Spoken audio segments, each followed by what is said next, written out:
A federal lawsuit filed in Eugene Monday takes on the U.S. Department of Homeland Security, which rescinded a policy in January that protected sensitive locations from ICE operations.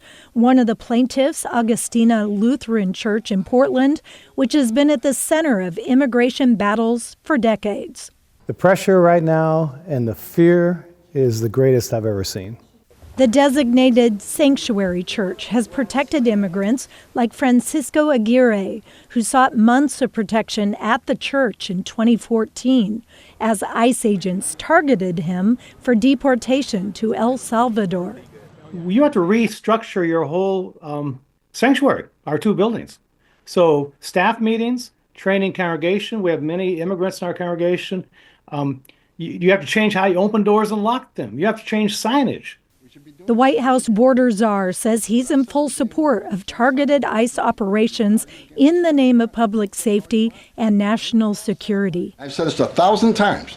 When you cross that line to impediment or knowingly harboring, concealing an illegal alien from ICE, you will be prosecuted, judge or not. But another plaintiff in the lawsuit, the farm workers union, PACUN, is urging a judge to restore protections in sensitive locations, saying its workers are worried to go to court, school, even hospitals due to the threat of ICE. For them, it could mean their families getting torn apart. None of us should be able to choose between whether we can get our medical care, send our kids to school, go to church and practice our religion, or just request social assistance or even the right to be able to assemble and the risk of being detained on that. In particular, Lopez says people are afraid to go to this year's May Day celebration this Thursday.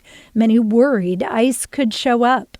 That impedes our ability to execute our mission. It doesn't allow us to do our job when people can't just come to an event and practice their civil rights and be able to assemble. Attorneys representing the group of farm workers and religious organizations are encouraging Oregonians to be vocal in their support. I think it's the right time for everyone who wants to get involved to think about what your unique skills and capacities are, what you're able to bring to this struggle together.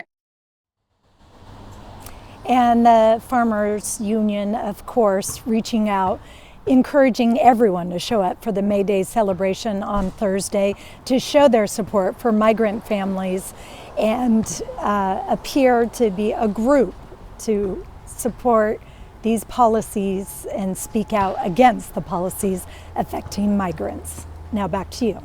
Libby Dowsett in Northeast Portland. Thank you, Libby. This comes, by the way, just a day after the president issued a new executive order asking his AG to work up a list of all states and cities that are so-called sanctuary jurisdictions, meaning they may not be following the administration's policy directives. And while that list has not been crafted yet, in response, Portland Mayor Keith Wilson said in a statement, in part, quote, Portland stands unwavering in its commitment to sanctuary policies, rooting in the belief that every resident, including immigrants, deserves dignity, respect, and protection, end quote. Of course, we'll keep you updated on where this goes next.